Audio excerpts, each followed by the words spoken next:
Today on Just the Tip, I'm going to show you how to enhance your eyes by sculpting them with a matte brown eyeshadow. Okay, so what you'll want to do is put a little bit of eyeshadow on your brush, and then what you want to do is blend that into your crease.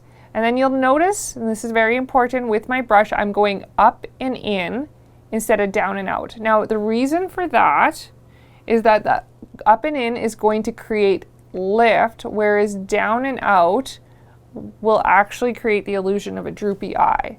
Okay, and then what you want to do is you want to blend out any harsh lines in your eyeshadow. All right, now if you take a peek, this eye's ready to slay the day, whereas this eye's kind of just there. Now we'll go ahead and do the second one.